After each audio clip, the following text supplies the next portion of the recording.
Bismillahirrahmanirrahim. Alhamdulillahi rabbil alamin wassalatu wassalamu ala sayyidina Muhammadin asyrafil mursalin wa ala alihi wa sahbihi wa tabi'in lahum bi ihsanin ila yaumiddin.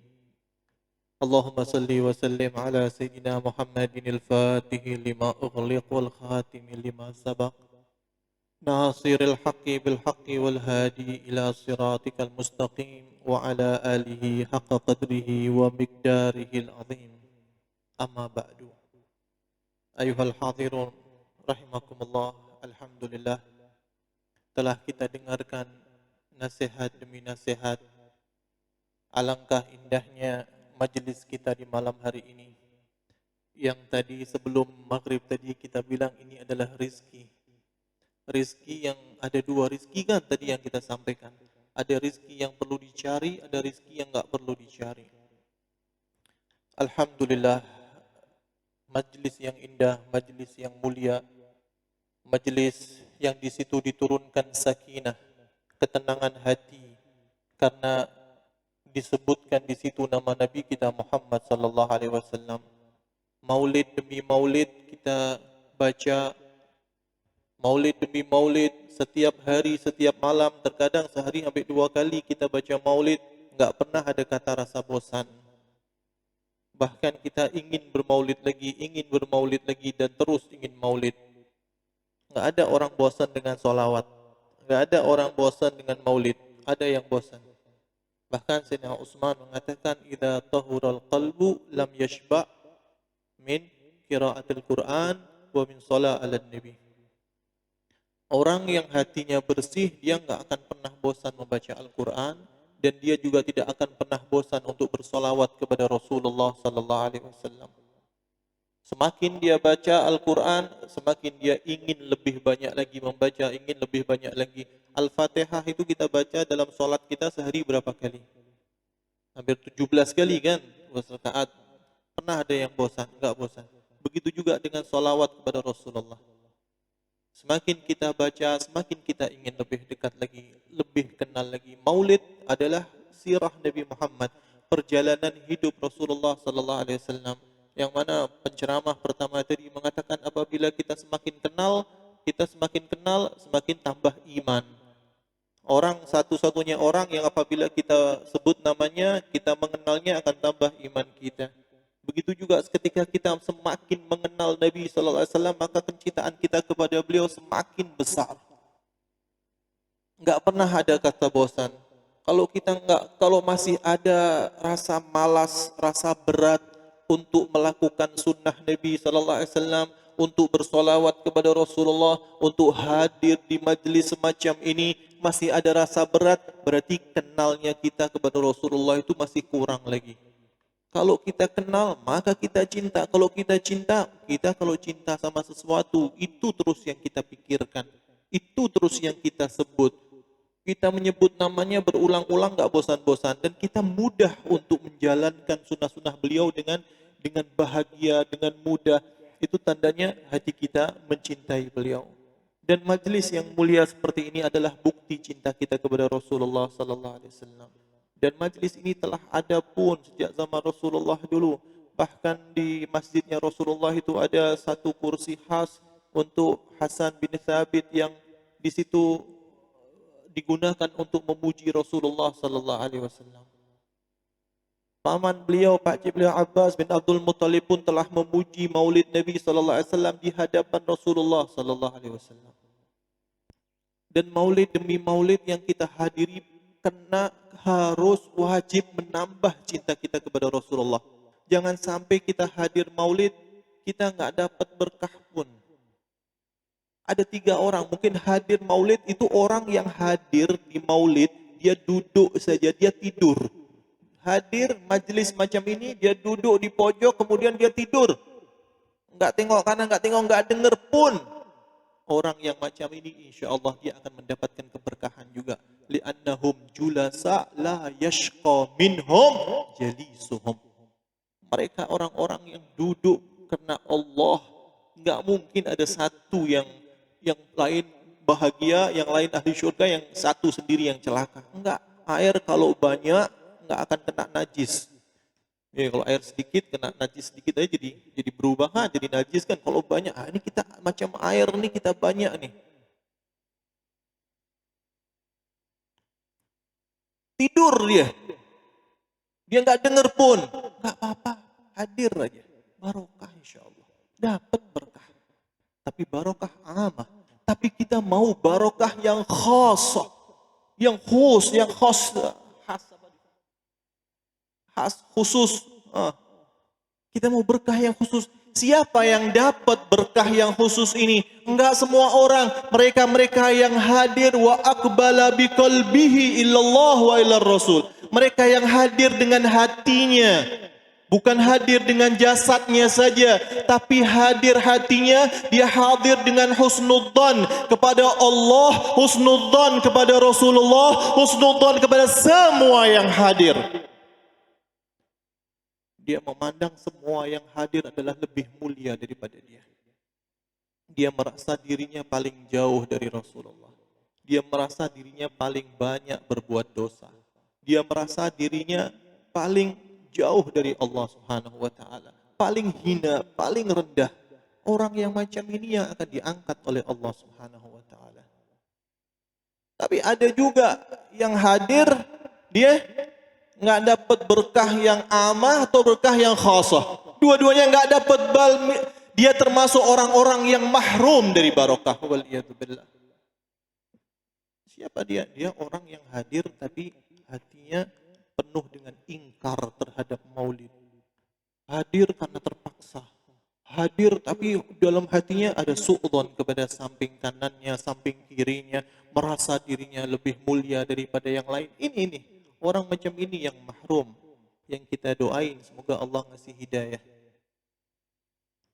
Pernah ada kan Syed Muhammad Alwi Al-Maliki. Ini ada di WhatsApp disebar-sebar tentang cerita satu orang. Enggak apa-apa, nak ceritain sedikit. Insyaallah ikhtisar. Enggak lama-lama. Kan ada satu, dia diceritakan dari atuk beliau, Syed Abbas. Syed Muhammad bin Alwi bin Abbas Al-Maliki. Syed Abbas ini kan, dia diceritakan dia hadir di Maulid, ada satu orang berdiri saja. Ada orang berdiri nggak mau turun, nih dia kesian nih, ya Allah nih orang udah tua nih kesian. Suruhlah duduk, bilang sama EJK masjid, bang itu kesian bang, suruh duduk, udah tua, umurnya lebih tua daripada saya, ketika itu umurnya 50-an lebih. Wah ini orang lebih tua lagi nih, tolong suruh duduk deh, kesian. Oh jangan, tak ya, dia nggak akan mau duduk katanya. Kesian lah udah tua, betul dia nggak mau duduk. Oke lah.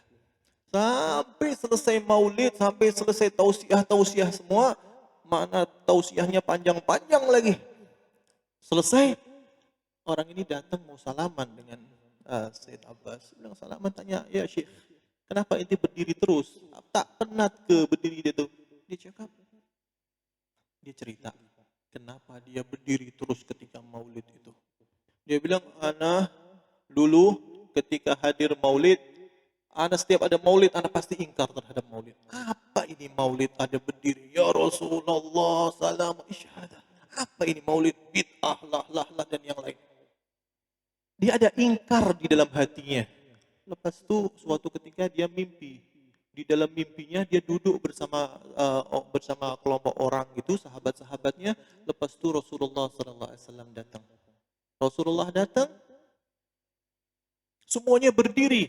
Semuanya mencium tangan Nabi SAW bersalaman dengan Rasulullah. Kecuali orang ini mau berdiri. Duduk. Amma anta fajlis. Ente duduk, enggak usah berdiri. Ya Rasulullah, kenapa ya Rasulullah? Kenapa enggak boleh berdiri? Kenapa enggak boleh salam ya Rasulullah? Enggak. Ente selalu enggak, ketika maulidku ente enggak mau berdiri kan?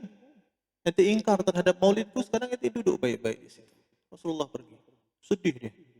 Bangun dari tidur, dia enggak bisa berdiri betul. Lumpuh kakinya. Dia sedih, dia nangis-nangis. Dia pergi kepada ulama lah, ke dokter lah, ke orang-orang pandai lah. Semua dia pergi satu-satu. Nggak ada yang boleh menyembuhkannya. Kemudian dia di dalam hatinya dia bernadar.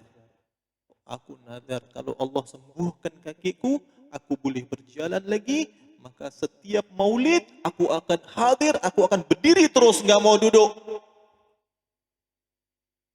Setelah dia bernadar macam itu, Betul, dia tidur, dia mimpi Rasulullah lagi, Rasulullah coba dia amal anfaqum. Sekarang boleh berdiri. Dia sudah taubat, dia sudah nadar macam itu, sekarang berdirilah. Berdiri dia. Baru dia bersalam dengan Nabi SAW. Bangun dari tidurnya, dia pun bisa berdiri lagi. Dia sudah bisa jalan seperti biasa. Jangan saat itu dia sudah nadar kan. Yang untuk dia terus berdiri. Dia cerita aman dia berdiri terus. Ini cerita yang sahih yang diceritakan oleh orang yang jujur kepada orang yang jujur kepada orang yang jujur yang sampai kepada kita. Ini jadi contoh untuk kita datang ke Maulid Nabi sallallahu alaihi wasallam dengan perasaan, dengan hati yang husnudzon. Hati yang penuh dengan ta'zim kepada Rasulullah sallallahu alaihi wasallam. Yang kita baca adalah maulidnya Rasulullah. Sehingga ketika kita ta'zim, kita betul-betul mencintai Rasulullah, kita pulang itu ada sesuatu yang kita bawa, ada hasil dari maulid itu. Ada keberkahan yang kita bawa. Jangan sampai maulid demi maulid macam itu saja keadaan kita. Karena kelahiran Nabi SAW di antara makna dari kelahiran maulidnya Rasulullah SAW adalah taghyiru hal ila ahsanil ahwal. Merubah keadaan yang dulunya buruk, yang dulunya hancur, yang akhlaknya buruk luar biasa. Bahkan mereka saling bunuh-membunuh, mereka saling berjudi, mereka minum khamar, bahkan mereka berani membunuh anak perempuannya sendiri. Keadaan yang sangat buruk luar biasa ini dirubah oleh Nabi SAW menjadi akhlak yang sangat luar biasa. Orang yang pagi harinya kafir, petang harinya hanya dengan melihat wajah Nabi SAW, dia menjadi Siddiqiyatul Kubra, menduduki kedudukan yang sangat tinggi. Jadi Muslim, enggak cuma Islam saja, tapi mendapat kedudukan yang tinggi, sohbah bin Nabi SAW. Orang yang akhlaknya buruk, perangainya kasar, orang-orang Badui seperti guru kita tadi, Ustadz Imran, Syekhana Imran,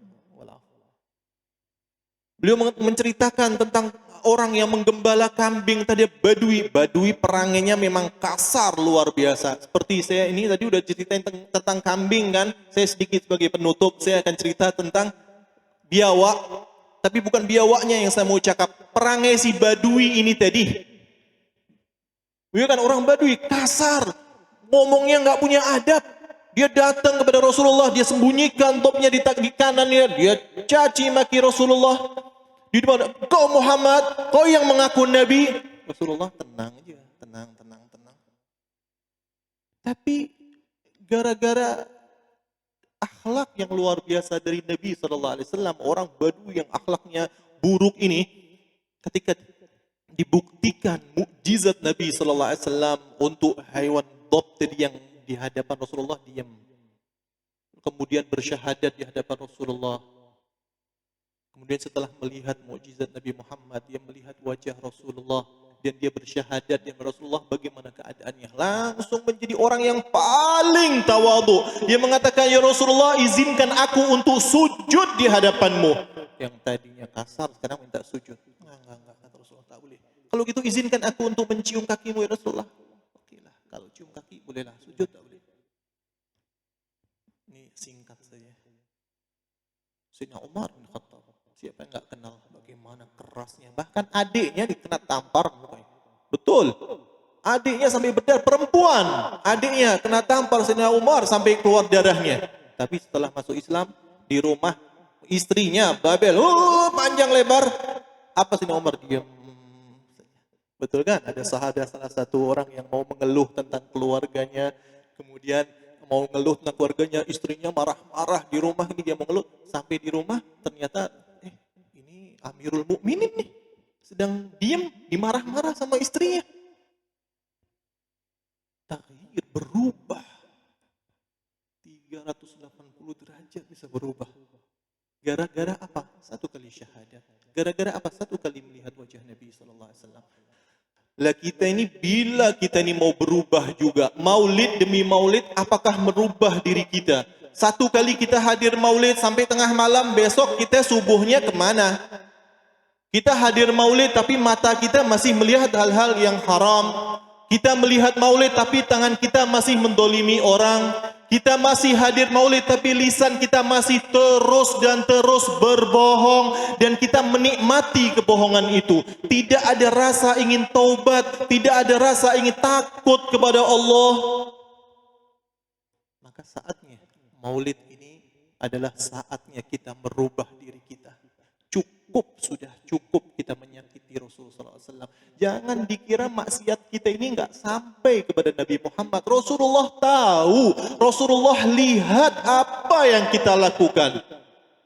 Terus disampaikan kepada Nabi Muhammad, berapa banyak kita sudah membuat Rasulullah bersedih.